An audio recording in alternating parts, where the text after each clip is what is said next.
queridos alunos, queridas alunas, seja bem-vindo, bem-vinda de volta. Aqui a gente vai dar continuidade nas nossas questões, mas hoje, especificamente aqui nesta aula, é atrelando a relação dos cegos, tá, gente? Hoje a gente vai olhar para a deficiência visual, a gente vai olhar realmente para os alunos ali que têm baixa visão, quais são os seus direitos, o que a legislação diz, tá? Principalmente atrelando, claro, a relação educativa aqui, tá? Então, claro que nós vamos olhar aí para algumas relações específicas do que realmente são cobrados aí nas provas, tá? Então, é importante que você esteja bem atento para a gente conseguir conceituar, tá? Toda essa relação. Então, gente, quando a gente fala das pessoas com deficiência, né? Deficiência visual, elas podem ser chamadas assim, tá? Com a deficiência visual. Elas podem ser chamadas pessoas cegas, tá? Não tem problema. Só não pode ser chamado de ceguinho, né? Mas pessoas cegas não tem problema, tá? Que isso, enfim, é um termo pejorativo. E pessoa cega também, ok? Esses são os termos corretos aqui pra gente poder falar. Ok, então é isso. Vamos continuar aqui. Porque é importante a gente também nortear que existem alguns decretos, algumas leis que vão nortear esse trabalho, tá? Quando a gente vai para a lei, por exemplo, do Braille, é a lei, vou colocar aqui do ladinho, né? Vamos voltar aqui, acho que fica melhor. Colocar aqui a lei 4.169, lá de 1962, se vocês quiserem depois pesquisar mais, tá? Nós também temos a lei 7.070, que é a lei que vai garantir ali toda a relação da pensão especial para os deficientes físicos, tá? Lá de 82. E nós também temos o decreto 3.298 de 99, que vai definir a deficiência visual, tá? Esses decretos, leis, gente, eu tô passando para vocês a fim de, se vocês quiserem aprofundar esses estudos, tá? Mas, dificilmente eles caem nas questões, tá? Mas é claro que é importante que a gente conheça, assim, entenda um pouquinho dessa legislação, tá bom? Mas a ideia é a gente conseguir atrelar aqui o nosso estudo do deficiente visual ao que realmente é cobrado, dimensionado lá na educação, na sala de aula, né? Como que a gente pode tornar esse ensino mais inclusivo, ok? Então, gente, questão 1, tá? O que ela diz aqui? Que em relação aos alunos com baixa visão ou cegos, é correto que se afirma na seguinte alternativa. Então, vamos lá. É recomendável pela legislação vigente que um membro familiar maior de idade forneça suporte e acompanhamento integral no ambiente escolar? Será? B. Esses alunos não recebem o atendimento do AE, uma vez que a demanda específica é atendida apenas em centros especializados para cegos em contraturno escolar. E C. É necessário fornecer formação aos docentes e adaptação dos recursos pedagógicos usados na escola, sejam livros didáticos, laboratórios de informática, recursos pedagógicos com texturas e afins. D. É facultativa a unidade de ensino realizar adaptações arquitetônicas que facilitem a mobilidade e autonomia desses estudantes de forma opcional. E aqui seria a E, tá, gente? Ficou distorcidinho aqui. É recomendável pela legislação vigente que um membro da gestão escolar faça o acompanhamento parcial no ambiente escolar? Vamos lá. O que a gente tem que olhar aqui? Quando a gente pensa, né, na melhor recomendação, na melhor abordagem de um ensino inclusivo, assim como as demais deficiências que nós trabalhamos, né, tanto a relação da comunidade surda, dos alunos autistas, enfim, todas as deficiências que nós trabalhamos, a superdotação, esses alunos, eles têm essas garantias que perpassam o sistema escolar, porque a ideia é sempre de inclusão. Ok, tudo que vier para facilitar, superar barreiras, trazer ações conjuntas, conseguir flexibilizar, conseguir trazer um ensino com mais qualidade, é bem-vindo. Então, é nesse olhar que a gente vai ver as nossas questões aqui, vamos ler as nossas alternativas, que vão, enfim, nas outras questões também, pensando sempre no melhor para o meu aluno, né? Se a questão de alguma maneira segrega, se ela separa, ou se ela faz com que o meu aluno seja desrespeitado de alguma maneira, mesmo que seja de maneira mínima, então essa questão não está correta, essa alternativa não está correta. tá?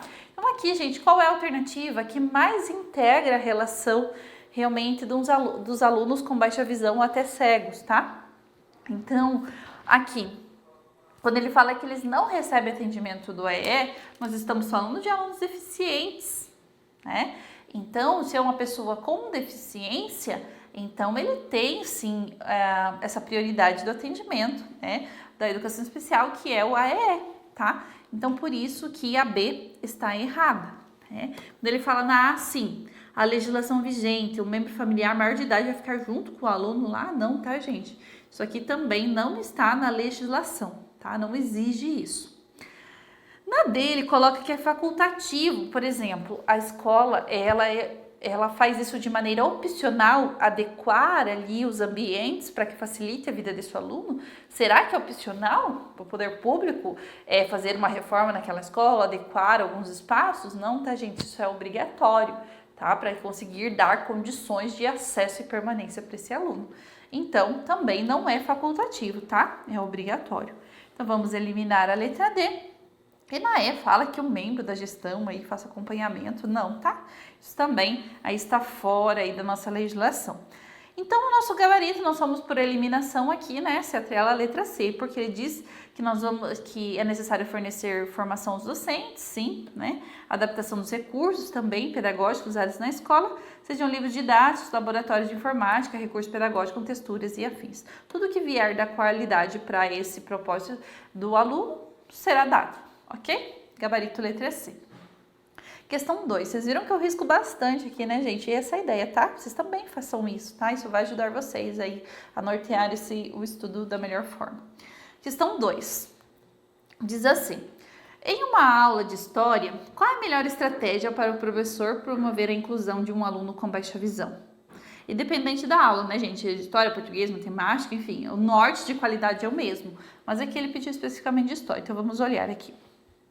Adaptar materiais para o Braille, fornecer textos em formato digital acessível, utilizar recursos audiovisuais e descrições detalhadas de imagens e gráficos. B. Isentar o aluno de atividades que exigem visão. Então, como se fosse tirar o aluno ali da sala para não estar adequado àquelas atividades? Não, né? Vamos nem terminar de ler, tá? Porque não vai isentar o aluno de nada. C. Diminuir as expectativas do aprendizado do conteúdo escolar para o aluno com baixa visão. Será diminuir isso? Diminuir as expectativas, será? Pois ele precisará se dedicar ao aprendizado de outras habilidades mais urgentes, como o deslocamento, e aí será? Não, gente, a garantia da aprendizagem, ela é para todos, né? A gente não vai diminuir nada, pelo contrário, vai dar mais qualidade. Vai aumentar aí os processos de aprendizagem e não diminuir. Direcionar o estudante para uma sala de aula especial para estudantes com deficiência, na qual poderá conviver colegas que enfrentam dificuldades. Isso é um ensino segregado, né? Aquele ensino que das classes especiais, como havia ali antigamente. E essa não é a ideia, tá? A ideia é de inclusão, do aluno estar na sala regular, né? Lembra, a gente volta para a nossa lei, do atendimento da matrícula preferencial na sala regular de ensino, né? Então, a ideia é justamente de segregar ali, não ter mais a ver com a educação inclusiva, né? Então, por isso, aqui está errada também, tá? E ele fala padronizar. Quando veio a palavra padronizar, você já fique atento, porque está errada, né? O aprendizado do conteúdo não vai padronizar ninguém, não, tá? Nem conteúdo, nem aluno, nem ninguém. Ok. Então, a A é o nosso gabarito, né? Porque ela vai dizer de adaptar materiais para o Braille. Isso só para a história? Não, né, gente? Para qualquer disciplina. Fornecer textos em formato digital acessível, sim, isso pode ser feito. Utilizar recursos audiovisuais também. Descrições detalhadas de imagens, perfeito, tá? Então, o professor que consegue fazer isso está conseguindo aí flexibilizar esse ensino da melhor forma e dar qualidade, né, de educação. Gabarito letra A.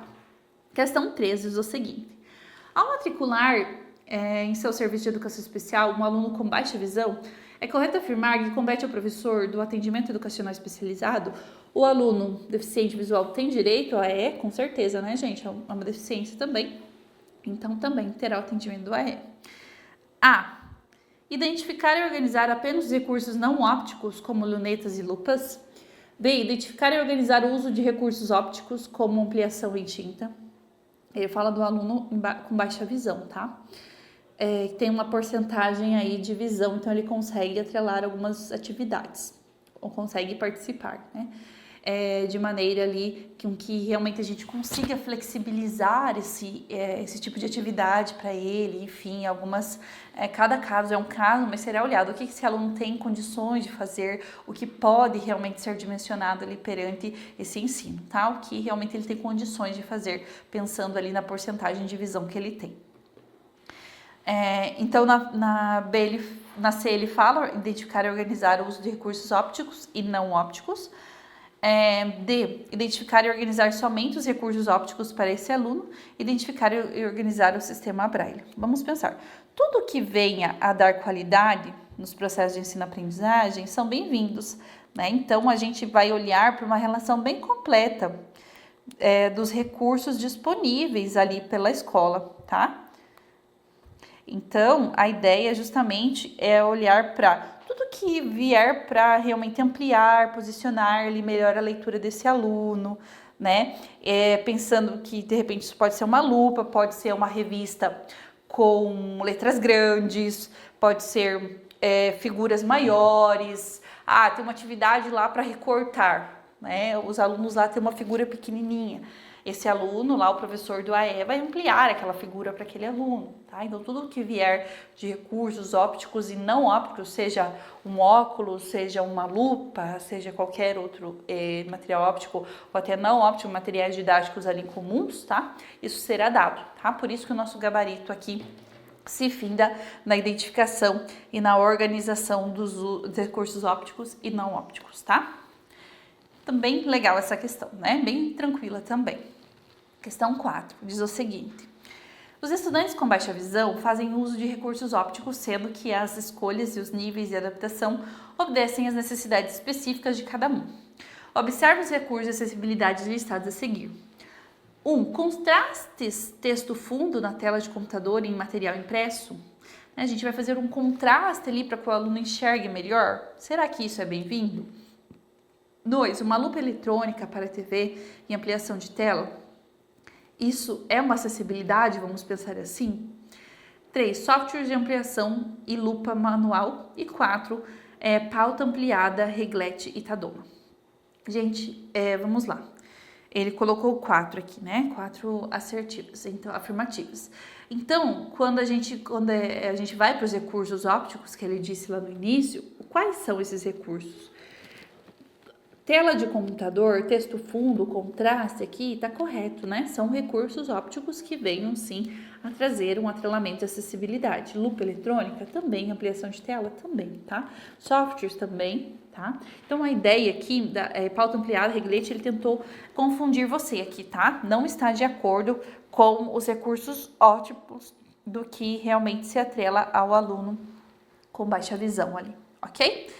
Então, até porque o Tadoma é um método de comunicação utilizado por indivíduos surdos cegos, né? Então, ele vai além, ele só fala da baixa visão, então é isso que nós vamos olhar, ok? Então, ficou 1, 2 e 3 como corretos. Então, gabarito, letra A, ok? Então, fazendo com calma, lendo ali de maneira atenciosa, você consegue responder, ok? Questão 5 diz o seguinte: a deficiência visual é caracterizada pela perda total, a cegueira, ou parcial, a baixa visão, da capacidade visual de um ou dos dois olhos. No caso dos deficientes visuais, eles possuem uma privação motora, cognitiva, sensorial, psicológica ou mental. Parece que isso é muito claro para nós, né, quando a gente pensa nessa relação assim, qual é o que caracteriza a deficiência visual? O aluno, ele tem essa dificuldade de visão, né, caracterizada ali nos dois olhos ou em um só, enfim, ou a perda total ali dessa visão, né, isso caracteriza a baixa visão ou, enfim, a deficiência visual em si.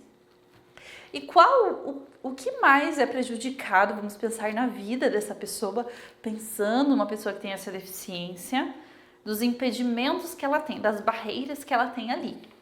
Será que elas são motoras? Será que elas são cognitivas? Será que elas são sensoriais, psicológicas, mentais? Como que isso pode se atrelar? Tá? Então, ok. Essa pessoa ela tem dificuldade motora para se locomover?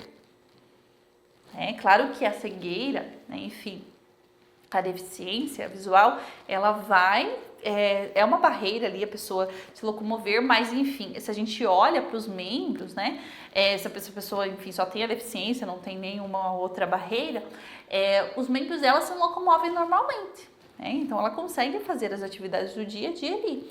Então, é a relação motora que não se atrela, né, realmente a gente pensar em uma privação motora, não, tá? Cognitiva também não, se a pessoa, enfim, né, gente, pensa normalmente, conversa normalmente, né, quando só tem a deficiência visual ali, então também não é. A sensorial, o que você acha, né?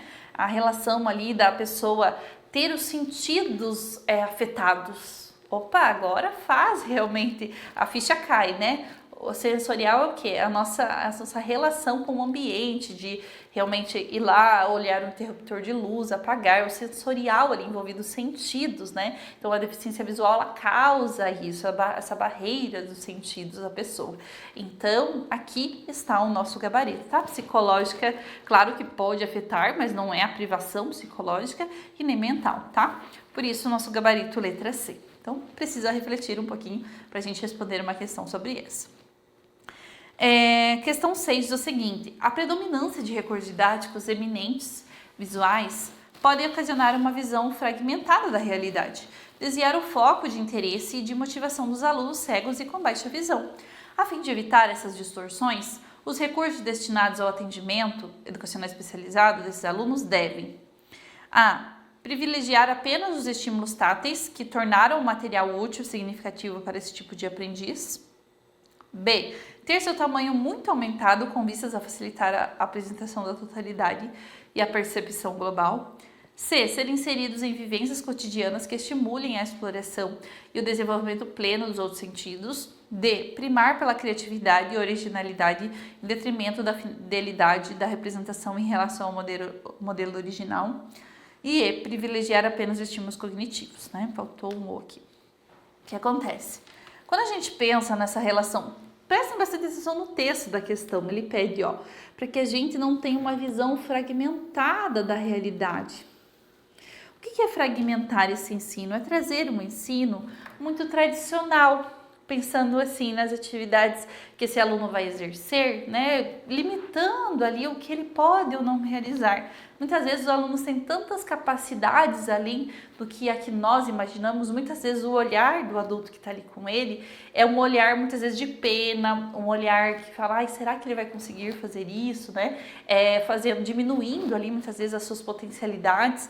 Então, e muitas vezes aquele aluno é capaz de executar certas ações que nós mesmos não acreditamos, né? Então, a ideia é que esse aluno explore isso, não fique só na relação tradicional, que a gente não fragmente esse ensino de alguma maneira, que a gente consiga focar os seus interesses, trazer qualidade, trazer motivação para esse aluno, tá? Tudo isso é trabalhado aí de maneira integral, né? Um ensino que a gente pensa na prática social dessa criança, enfim, desse jovem, que vai exercer o seu papel na sociedade de maneira efetiva, né? Mesmo com essas barreiras, que é a sua deficiência. Então, a ideia é realmente conseguir trazer esse indivíduo mais próximo da realidade possível para que depois ele execute as suas ações ali com mais autonomia, tá? E sem segregar ali, sem diminuir as suas potencialidades, tá? Então, a ideia de visão fragmentada, de foco de interesse, de motivação, é o quê? É inserir esses alunos em vivências cada vez maiores que realmente estimulem aí todo o seu desenvolvimento. E é isso que ele diz onde? Nascer, né? Então aqui, ser inseridos em vivências cotidianas que estimulem a exploração, o desenvolvimento pleno dos outros sentidos, né? Que esse aluno venha a explorar aí as outras habilidades que ele tem, ok? Então, gabarito letra C, todas as outras colocam aí de uma maneira reduzida, que esses alunos podem fazer, tá? Por isso, o nosso gabarito letra C que é mais completo. Na 7 diz que pensar em um ensino de geografia, antes ele falou da história, né? Agora da geografia. Mas, enfim, se atrela aí a todas as disciplinas novamente. Inclusive, para os estudantes cegos ou com baixa visão, pressupõe criar condições de acessibilidade, não apenas aos espaços físicos escolares, mas também ao conhecimento a que tem direito. Entre essas condições, destaca-se a existência de a. Materiais didáticos padronizados e formação continuada de professores. B. Materiais didáticos adaptados e formação continuada de professores.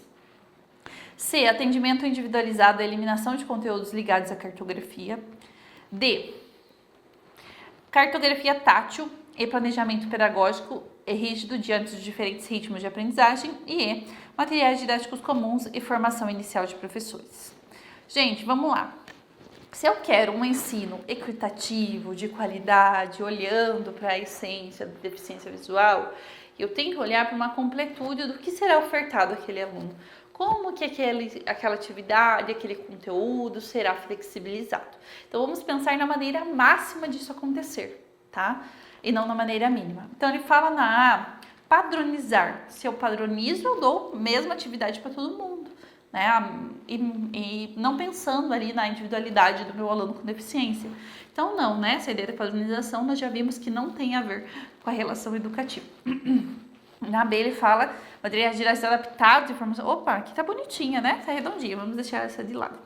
Na C ele fala eliminação de conteúdos ligados. Não, né? Esse aluno ele vai participar e serão flexibilizadas as atividades para que ele esteja integrado ali neste ensino, tá? Então elimina aqui a C. Na D, cartografia tátil, planejamento pedagógico rígido. Será que é um planejamento rígido que a gente vai fazer, engessado, daquele jeito e pronto? Não, né? Então, na E ele fala materiais comuns, enfim, para todo mundo a mesma coisa. E formação inicial? Não, tá? Formação continuada. Então, eliminamos aqui. Então, ficou o nosso gabarito letra B mesmo, tá? Que fala de adaptação, que fala de formação continuada, para que se dê mais qualidade a esses alunos ainda a esse ensino. Ok? Então, questão 7 finalizada. Questão 8, vamos lá. Diz o seguinte. Analise as proposições e coloque V para a verdadeira e F para a falsa. Em relação às possibilidades do AE para pessoas com baixa visão, o que? Vamos lá. Ensinar a usar os recursos ópticos e não ópticos, será que nós, pense lá você, professor do AE, a gente vai ensinar os alunos a utilizar uma lupa, utilizar um recurso ali que venha auxiliar perante toda a execução das suas atividades, do seu propósito educativo? Com certeza, né, gente? Isso tudo tem a ver com a qualidade da educação. Então, verdadeira. Produção de materiais didático-pedagógicos adequados ao tipo de visão. E a gente vai olhar para a individualidade do aluno? Com certeza. A gente vai produzir materiais? Com certeza, né? Muitas vezes materiais aí que visem trazer toda a relação de participação desse aluno realmente. É uma maquete, é uma relação ali ampliada daquela atividade. Enfim, a ideia é trazer cada vez mais recursos para que a gente consiga adequar, né, todo o ensino deste aluno. E muitas vezes envolve a produção de materiais. Produção de materiais com contraste visual, dependendo da necessidade de cada aluno, olhando para a especificidade dele, sim, tá? Tá bem certinho.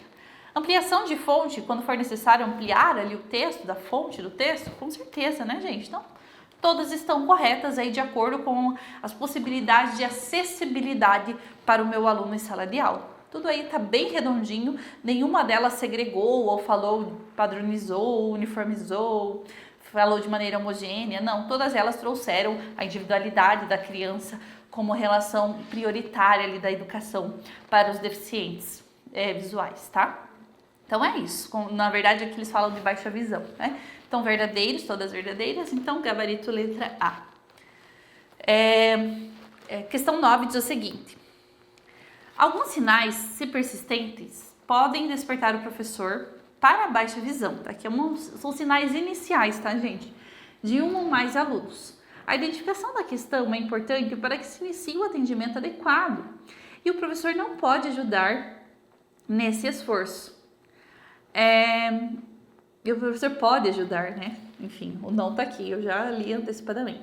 A alternativa que tem um ou mais termos não se referem a um desses sinais é o quê? Então, vamos lá, explicando. O professor, nós estamos na sala de aula, eu falo nós porque eu também estou, gente, eu também trabalho com educação básica. Nós que estamos lá na sala de aula, vocês estarão aí futuramente, nós olharemos para os nossos alunos e vamos identificar as possíveis dificuldades que ainda não estão com laudo, né? Muito além do laudo, né? Que a gente consiga auxiliar aquele aluno com uma equipe médica, com uma assistência ali adequada. E quando esse aluno está com alguma barreira, com alguma dificuldade, isso será o professor terá um olhar atento para que consiga auxiliar aquele aluno, encaminhando ele para uma equipe médica, conversando com a família, fazendo ali todos os encaminhamentos necessários. Ok. O que o professor deve observar, por exemplo, né? Se ele não tiver uma dessas questões aqui, o que pode assim, caracterizar como um sinal ali de baixa visão? Por exemplo, se o aluno faz uma inclinação da cabeça para enxergar e tem dor de cabeça constante, isso pode ser um sinal de uma visão reduzida? Com certeza, né, gente? O aluno fica lá inclinando a cabeça, tentando enxergar, assim. Vamos pensar, se você usar óculos, você sabe muito bem disso, né? Claro, estamos falando de alunos com baixa visão, algo já mais comprometido. Mas nós que temos aí, usamos óculos, estudamos bastante, a gente, no começo, né, quando a gente descobre que precisa usar óculos, a gente força o olho, e a gente chega cada vez mais perto, né? Chega a doer a cabeça, e é isso mesmo, tá? Essa inclinação, ela ocorre e o professor estará atento para ver se o aluno está realmente com essa dificuldade, tá? Então, aqui, a ata certinha, como ele quer a incorreta, ainda não é o nosso gabarito. Na B ele fala olhos vermelhos ou lacrimejantes e o hábito de apertar os olhos. Então o aluno fica lá o tempo todo, né, esfregando o olho chega a ficar vermelho, lacrimeja. Será que isso pode ser um sinal? Também, né, um sinal aí que vise trazer uma irritação, né, para esse aluno, a irritação do olho ali, também pode ser, tá? O professor estará atento a isso. Então tá bem certinha. Trazer a página escrita para perto dos olhos. Isso sim, né, o aluno vai lá, pega a atividade e fica lá pertinho do olho, traz ali o tempo todo. Então isso assim, né, gente? Mas irritabilidade, será? Será que a irritação tem uma relação direta ali com a baixa visão? Vamos deixar essa de ladinho. D, tropeçar, esbarrar em objetos ou pessoas com frequência, dores de cabeça, né? Ele tropeça com facilidade, barra em tudo, né? Enfim, cai com frequência. Será que isso é um sinal de baixa visão? Pode ser, né? Então terá que ser investigado. Também tem a ver aqui aproximar-se muito ou sempre do quadro negro da televisão para enxergar e fica com os olhos irritados, avermelhados também, né? Porque ele une ali toda a relação, né, de realmente fazer força para enxergar, estar perto ali, tudo isso é um sinal também. Então ficou o nosso gabarito letra C. Por quê? Porque ele coloca a irritabilidade. E essa irritabilidade não tem a ver com a relação da baixa visão. Trazer a página para perto dos olhos, ok. Vocês viram que uma palavrinha ali bem sutil, ela pode confundir você, porque a irritabilidade do olho da criança, né, dos olhos ali, ok, mas ele não fala irritabilidade dos olhos. Claro que a irritabilidade, ela é um comportamento e pode advir dessa questão da criança não conseguir enxergar, mas isso não tem uma relação direta, ali vamos pensar, com a deficiência em si, né, é uma relação emotiva. Então, é o nosso gabarito que não se refere a um desses sinais, só devido à irritabilidade, ok? Questão 10 diz que analise as assertivas e em seguida assinale a alternativa que aponta as corretas. São algumas das características do processo de desenvolvimento do aluno com deficiência visual, seja cegueira ou baixa visão, o quê? Ele precisar de mais tempo para assimilar determinados conceitos, especialmente os mais abstratos. 2. Necessitar de estimulação contínua. 3. Apresentar dificuldade de interação, apreensão, exploração e domínio do meio físico. 4. Desenvolver mais lentamente a consciência corporal. Ok, gente, vamos lá. Ele colocou algumas características aqui do processo do aluno com baixa visão, enfim, o deficiente visual total, de uma maneira que contempla, assim, outras relações dele, né, com o ambiente, com as pessoas. E o deficiente em si, né, independente se é baixa visão, se é cegueira, se é deficiente físico, se é deficiente mental, ele vai confrontar, ele vai estar atrelado a essas características, né? Eles vão enfrentar isso, essas barreiras, digamos assim, né? Vamos pensar, a pessoa ela precisa de mais tempo para determinar certos conceitos, aprender algo, né? Ela vai precisar disso, porque vamos pensar, o aluno com baixa visão, ele pode ter a relação ali sensorial, né, tocar o objeto, mas ele não tem a visão completa como nós temos, né, ou vê a cor, enfim, define como o objeto é certinho, com todas as suas características. Então, consequentemente, isso é uma das dificuldades, uma das barreiras. No 2 ele coloca, ele precisa de estimulação contínua, com certeza, assim como qualquer aluno deficiente. Ele apresenta dificuldade de interação também, né, gente? Porque qualquer deficiência, ela mexe com essa questão psicológica, emotiva, né? Então, ela precisa de uma exploração maior, de um incentivo maior para explorar o mundo, ter alguém ali para ela se sentir segura, né? Então, esse atendimento, principalmente do AEE, da pessoa que está ali, dos professores, dos colegas, que entendam bem essa relação e consigam ajudar essa criança, enfim, a ter essa relação com o mundo mais aberta. Né? Claro que isso também é uma das características aqui que se atrela à baixa visão. Na 4 ele coloca desenvolver mais lentamente a consciência corporal, porque também afeta, né, gente? Vamos pensar assim, a consciência corporal para a criança sentir segurança, né, daquele ambiente que ela está conhecendo, enfim, onde fica tal coisa. Então, a baixa visão ou a cegueira total, ela vai trazer essa dificuldade. Tá? Então, gente, as 4 aqui estão corretas, nosso gabarito nós já temos aqui, letra D. Ok? Tá? Eu sei que algumas questões, enfim, elas vão além, né, das dificuldades, mas a gente vai pensar realmente na deficiência em si, o que aquela deficiência traz de barreira para aquele indivíduo, quais são as características dela, o que a legislação diz, como que nós, enquanto profissionais da educação, estaremos auxiliando aquele aluno. Então, é sempre pensando no bem comum, né? Pensando no processo educativo, sempre na relação da inclusão, tá? E só esse norte já vai ajudar a gente a resolver muitas questões, tá? Então, a gente vai interpretando e auxiliando aí para que a gente consiga acertar todas as questões que vierem na nossa prova, tá bom? Então, um beijo, fiquem com Deus e até mais. Te vejo aí em outro momento. Tchau, tchau!